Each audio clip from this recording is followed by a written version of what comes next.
lobbying committee meeting. Madam Clerk, could you please take roll? Frost. Here. Serena. Prunty. Here. Rose. Bailey. Here. Five present. Thank you very much.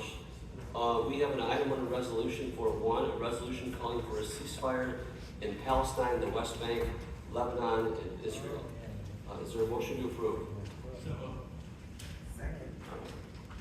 There is a motion to approve in a second. Would anyone like to make any comments? Alderman Rose, go ahead. Yeah, appreciate us taking up this issue today. I had a pretty long speech I was gonna read off, but instead of doing that due to time, I did want to go over a few things with individuals both on the resolution here tonight, but also on an issue that is connected to the resolution. The first thing is that there are different organizations around the world that follow these types of events. One of them that I'll just call out is one known as Genocide Watch. If you have the ability to go to the website, check it out, see what their information has. You can find it online. You just can Google Genocide Watch. But they provide a really interesting perspective on how genocides play out, and they've kind of developed a system for what that looks like. And these events happen around the world. I mean, they're happening not only in Palestine. We know that areas of Africa right now, the Congo and Darfur are facing these types of actions. We've seen it in South America. We've seen it here in the Americas with the Native Americans.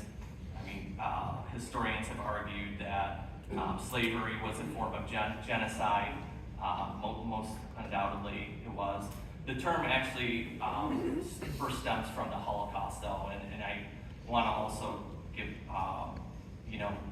some weight to that as well.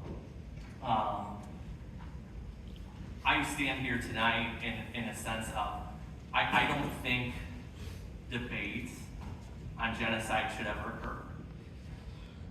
I think it's like saying up is down and in is out, and night is day.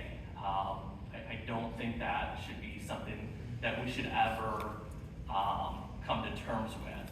And being a history teacher, I kind of have a special connection to this because I've been to some of the places where it took place in Europe. I've been to places here in the Americas, and I'm of Irish descent.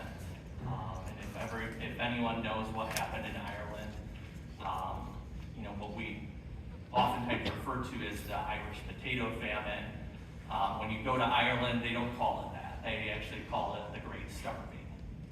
It's because in Ireland, back in the 1840s, 75% of their crops were wheat, barley, and oats. That means 25% of their crop was potato. And when the potato blight came in, the Irish were starved to death. They were literally not allowed to access the food of the wheat and the barley and the oats because it was part of British colonialism. And interesting enough, the academics and the people that live in Western Ireland still feel the impacts of that today. Western Ireland was decimated. For those people that survived it, they often survived it by coming here to America. And we also see those same types of circumstances where we have, a large group of Palestinian people living here. We have, people from the Africas that actually live in our community and have experienced genocide. And so, again, I won't debate genocide with anyone because it's just not something I'm willing to even bring to the table there. But I do want to educate people on the 10 stages of genocide. And these actually come off of the website that Genocide Watch produces. Stage 1 of genocide is where classification of people takes place. This classification means that an us versus them mentality is presented to the people by the state to create a class or caste system. American author Ta-Nehisi Coates compares the us versus them of Palestinians as quote-unquote bad people, as reminiscent of that of Jim Crow South. Coates goes on to mention how Jim Crow was not all that complicated. We hear that term quite a bit here, is that this is a very complicated situation. Coates actually says, no, it isn't. And he also says that if you were to go down into Jim Crow South America, that same argument was used back in the day. That if a northerner came down to the southern parts of the United States and said, what are you doing down here? They would say, well, it's complicated. You don't live down here. And the northerner would say, yeah, but we just respect people's human rights. Stage 2 of genocide is called symbolization. It's where a group is given a symbol or some type of card to identify their class as notated in the classification stage. This is evident at Israeli checkpoints where Palestinians must check and recheck their identity to formally travel to Jerusalem to go to their mosque. Imagine every time you wanted to go to church, you had to get stopped 3 to 5 times by police officers to have them check your license so that you could go and worship freely. That is the reality of groups in this region. Stage 3 is discrimination. This is where certain groups are denied access to rights as citizens. In fact, in this situation, they are denied citizen rights. They are denied the judicial system. They do not have the same judicial system.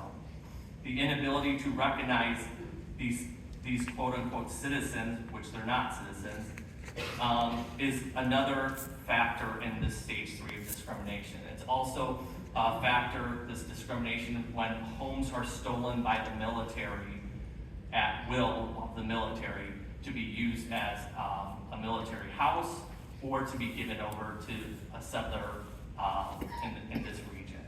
Stage 4 is where things get a little violent, especially with language as well. That stage is the dehumanization stage of the class of people. And it's apparent when a certain group regularly uses terms like mowing the grass, referring to Palestinians as grass to be mowed down from machine guns.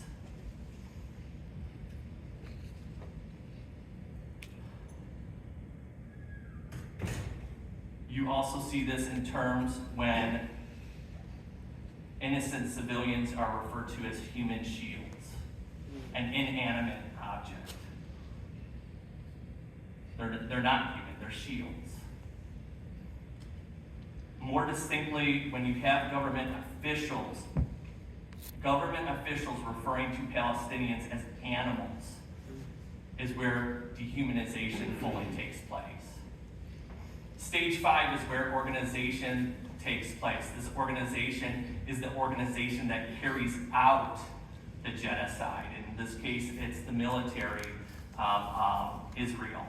And if you're not aware of the number of assassinations of Palestinian leaders, go check that out. You will see a laundry list of assassinations of past Palestinian leaders just simply for being Palestinian.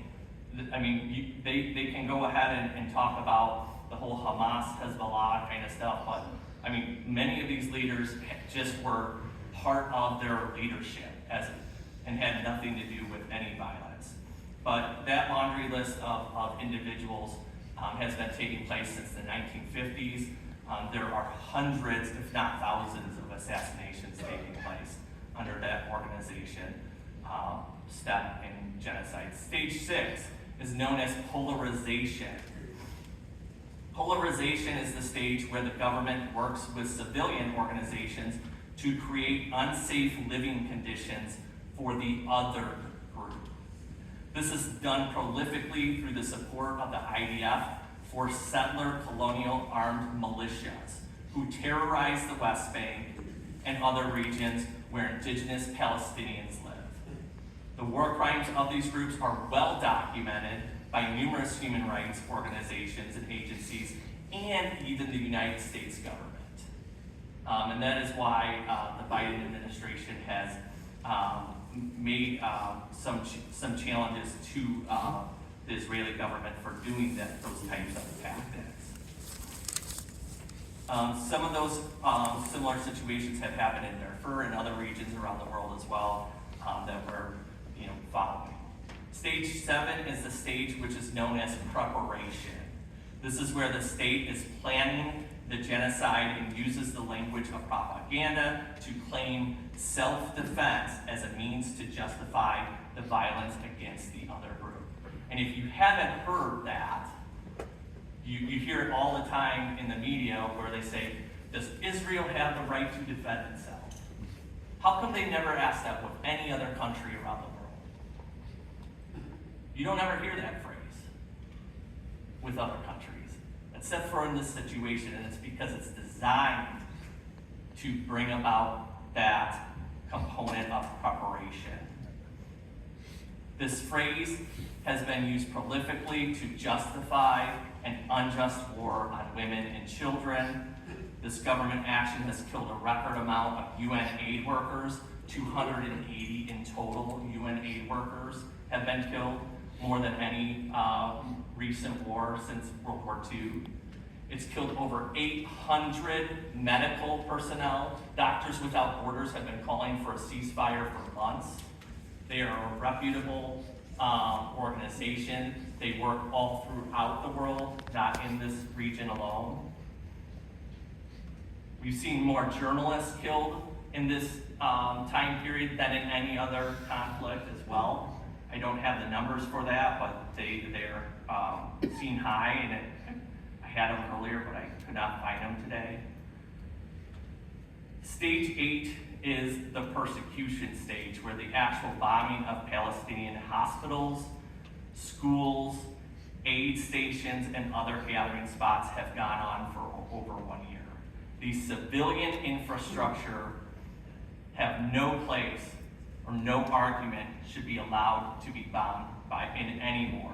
And when this stuff happens, when Russia does it, it's a war crime. When Russia does those types of bombings, it's considered a war crime. When our allies do it, it's Monday or Tuesday. Stage 8 also discusses the starving of individuals, which here especially comes into play, as past genocides have also focused on starvation as a weapon of war. This is also how Israel has attacked UNRWA. It's UNWRA, an organization that feeds the Palestinian people. This is how you starve people, is you get rid of the organizations that are actually feeding the populations, and you defund them. You will also notice that just today, the Israeli government basically made it illegal for them to fund UNRWA there, and they're actually pressuring our government to do the same. Stage 9 becomes the extermination phase, where those who have survived the ongoing attacks are continuously brutalized until all individuals have lost their lives. This is the stage where oftentimes populations are separated from their families or from their communities and are later killed or starved. The separation of families have occurred on numerous occasions in the Palestinian version of the genocide, and they've been ongoing in a death march since this year or so. The 10th stage we have not gotten to entirely because we do not fully understand the remedy of the situation. What has happened in Palestine due to the suppression of journalism and the suppression of the press in the region. However, this stage is called the denial stage. This is where the group that causes harm on the other faction denies all accountability for their actions. Again, these stages were developed by Greg H. Stanton of Genocide Watch. Genocide Watch has been a prolific organization within the conflict field. They've developed these stages for a long time, and they understand and have studied genocide and what this looks like in the world stage. And I'll just be honest with you, I've had people say, well, Bill, how come this matters to Rockford residents? How come this is something that you're focusing your efforts around? You know, I talk to a lot of people. My barber is Palestinian. His retirement home was blown up. He doesn't have a retirement home. He says, I don't know when I'm gonna be able to go back, but if I can, I'm gonna have to go back and fix everything he's put his life into is gone. And that's just a building. But the worst stories are the ones where you have Rockfordians who have lost just their entire family. And when we talk about trauma in our community and mental health, right? That's like one of the biggest things we're talking about in this community. And you have families who are entirely losing everyone or someone in their family. I think to myself, how do we just not say anything? But I also think to myself, because as I taught kids about genocides happening around the world during World War II, my grandfather was, fought the Nazis, and we heard the stories growing up. All of us, I think, probably read Anne Frank. We were probably asked in our grade school or our high school years, what would you do if a genocide was happening? This is my answer. I didn't have the answer when I was in 10th grade. I didn't know how to fix it. I didn't know how to do something. But now that I'm in a position of power, I have the ability to advocate for individuals and say that this is something that I'm not going to stand for, and that I don't think our community should stand for. The part of the ceasefire resolution, goes into a few different things. I think Rockford is important to it at a national level. We obviously have connections to defense industries that are playing a certain part in this. I think it's important for Rockford because we have a history in peace movements as well. If you went to Rockford University or you studied the Vietnam War, we understood that there were a lot of individuals who proposed peace, who fought for peace, and were diplomatic around peace. And I think this resolution, all that it's asking for is that we use our diplomatic measures to our best ability to ask our politicians at the federal level and say, is this something that we're going to continue to promote? And I think it's important to note that, our government has played a role in this, and we need to be aware that even though Israel is our ally, they need to follow the rules of engagement, just like our own soldiers would. Just like we would in Iraq or in Afghanistan or other places. And so I just would ask that we take a look at the language in this resolution, or in this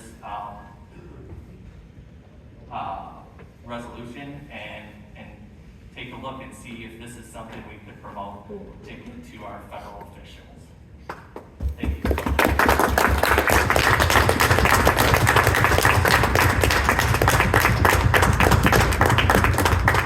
Thank you. Does anyone else on the committee have any comments? Anyone off the committee?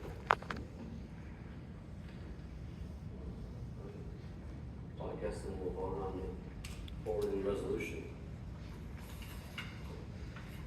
Alderman Frost. Yes, sir. I just had one other thing. I did want to make a note is there was a Scribner's error on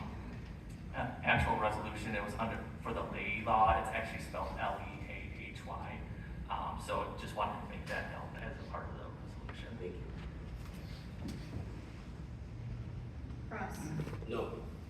Serena, Aye. Prunty, Aye. Rose, Aye. Bailey.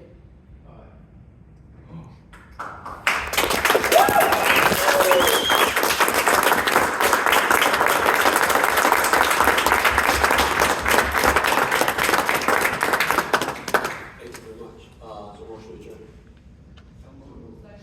All those in favor, give aye. Aye. This means adjourned.